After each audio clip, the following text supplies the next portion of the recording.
La memoria de la vejez tiene el olor rancio del miedo viejo. Hoy mis manos están secas, arrugadas como raíces. Pero aún tiemblan cuando recuerdo aquellos años oscuros en la capital de Beria. Mi país natal, yo, Margarita, era una joven más de los suburbios, arrastrada a los burdeles del distrito de Oacaben por el hambre que dejó la guerra civil. Pero lo que vi allí no fue simple pobreza. Fue un matadero humano bendecido por el nuevo régimen del general Varga. Una noche de invierno llegaron los camiones militares. De la parte trasera bajaron a las familias de los disidentes políticos. A los hombres los fusilaron detrás de las tapias del cuartel. A sus esposas las marcaron como botín. Pero lo peor vino después. Trajeron a las hijas de los caídos. Eran muchas de todas las edades, algunas apenas unas niñas de 10 o 12 años que temblaban bajo las luces de la avenida principal. Los coroneles, los jefes de la policía secreta y los clérigos de la alta sociedad no solo eran los clientes más asiduos, eran los verdaderos dueños de aquellos negocios. El dolor de los vencidos se convirtió en la fortuna del nuevo Estado. El sonido de los disparos nunca se va del oído. A mis padres los sacaron a patadas de nuestra casa una madrugada lluviosa. A mi padre lo fusilaron en el acto por negarse a delatar a sus amigos, y a mi madre se la llevaron para no volverla a ver. Me quedé sola, con la sangre de mi padre tiñendo el suelo de la entrada, antes de que los hombres de Varga me arrastraran a mí también hacia Oacaben. Los años pasaban pesados, llenos de humo de tabaco barato y el olor a alcohol de los oficiales. Yo ya no era la niña asustada que llegó a Oacaben. El burdel de Maram Cruz me había endurecido por fuera, pero por dentro alimentaba un fuego secreto, en mis horas libres, cuando el distrito dormía bajo el toque de queda. Comencé a buscar respuestas en lo oculto, en las viejas historias que mi abuela me contaba antes de la guerra. Encontré un sótano abandonado detrás de la avenida principal, un lugar húmedo donde nadie se atrevía a entrar. Allí monté mi primer altar escondido, un rincón con velas negras, tierra de cementerio y fotos robadas de los verdugos de mis padres, preparándome en secreto para convertirme en su peor pesadilla a través de las artes oscuras. El coronel Rostaf era un hombre brutal, uno de los que firmó la sentencia de muerte de mi padre y se jactaba de ello entre copa y copa en el burdel. Él fue mi primera elección. Una noche, mientras dormía la borrachera en una de las habitaciones de Oacaben, robé un mechón de su cabello y un pañuelo manchado con su sudor. Bajé a mi altar subterráneo con el corazón latiéndome en la garganta. Amarré el cabello a un muñeco de trapo tosco. Clavé una aguja negra en su pecho y recité los conjuros que el odio había grabado en mi mente. 3 días después, el cuartel militar amaneció conmocionado. Rostaf había sufrido un infarto fulminante en su despacho, con una expresión de puro terror en el rostro. Nadie sospechó de la sumisa Margarita, pero yo supe que mi venganza acababa de comenzar. La muerte de Rostaf no calmó mi sed, la avivó. El siguiente en mi lista era el juez Saldaña, el hombre de leyes del régimen que legalizaba los despojos y miraba hacia otro lado cuando las niñas desaparecían en los burdeles. Sabía que con él necesitaba algo más lento, un castigo que devorara su soberbia paso a paso. Conseguí tierra de una fosa común y agua estancada para preparar un polvo fino que esparcí discretamente en el calzado de su despacho. En menos de una semana, las piernas de Saldaña comenzaron a gangrenarse sin explicación médica alguna. Los doctores del régimen hablaban de una infección extraña, pero yo sabía que era la podredumbre de sus propios actos manifestándose en su carne. Mientras él se retorcía de dolor en su cama de hospital, perdiendo la voz por la fiebre, yo pasaba por su ventana sonriendo en las sombras, viendo cómo el círculo de la justicia oculta se cerraba sobre otro culpable. El clero de la alta sociedad de Veradia no se iba a escapar. Ellos habían bendecido las armas del general Varga y justificado los abusos en Oacaben. Mi objetivo fue el párroco Mateo, la mano derecha del obispo.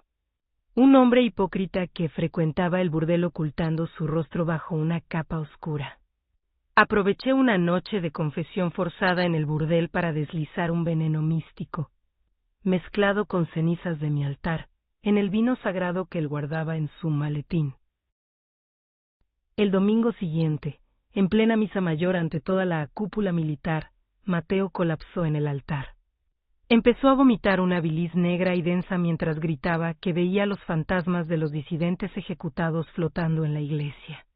Murió antes de que terminara el oficio, dejando a los jerarcas aterrorizados por lo que creían que era una maldición divina sobre el pueblo. El miedo se instaló como una niebla densa sobre la cúpula de Veravia. Ya no eran muertes aisladas. Los oficiales del general Varga empezaron a notar que el castigo solo caía sobre los que frecuentaban el distrito de Oacaben. La paranoia los carcomía por dentro. Decidí que era el momento de atacar al jefe de la policía secreta, el capitán Silva, el hombre que coordinaba las redadas nocturnas. Usando la sangre de un animal sacrificado en mi altar y un trozo de su uniforme militar, tejí un hechizo de confusión y locura. No quería su cuerpo, quería su mente y en pocos días Silva empezó a tener alucinaciones violentas. Escuchando los gritos de los republicanos que él mismo había mandado a fusilar. Una noche, desesperado por las voces que no lo dejaban dormir, sacó su arma reglamentaria en mitad del cuartel y abrió fuego contra sus propios guardias, creyendo que eran espectros, hasta que sus mismos hombres tuvieron que abatirlo a tiros. La caída de Silva desató el caos absoluto en Veravia. El mismísimo general Varga, recluido en su palacio fortificado, comprendió al fin que no se enfrentaba a rebeldes armados, sino a una fuerza invisible y letal. El dictador ordenó blindar el distrito de Oacaben y detuvo a decenas de sospechosos. Pero sus guardias no podían arrestar a las sombras. Yo, Margarita, ya sentía el peso de los años y el desgaste de canalizar tanta magia oscura, pero mi obra estaba incompleta. Varga era el monstruo principal, el responsable directo de la muerte de mis padres. Para llegar a él, recolecté los objetos personales de todas sus víctimas anteriores. El reloj de Rostov, la pluma de Saldaña, la cruz de Mateo y las insignias de Silva. En mi santuario subterráneo, uní las piezas con hilos de seda negras sobre un mapa de la Casa de Gobierno. Esa noche inicié el ritual final, invocando a todos los espíritus de los asesinados para que guiaran el golpe definitivo hacia el corazón del régimen. El aire de la capital se volvió espeso, asfixiante, la medianoche del solsticio. El palacio del general Vargas se convirtió en una trampa de piedra. Mientras yo recitaba las últimas palabras del conjuro en mi sótano, una tormenta sin truenos azotó la ciudad. Las luces del palacio parpadearon hasta apagarse por completo. A oscuras, el pánico se desató. Varga, protegido por sus últimos guardias fieles, empezó a ver cómo las sombras de las paredes cobraban vida.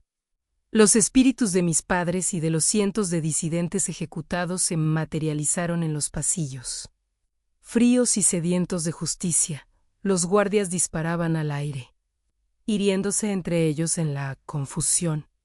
Mientras el general corría hacia sus habitaciones privadas, al cerrar la puerta, se encontró conmigo. No en cuerpo, sino en una proyección de humo negro que llenaba el cuarto.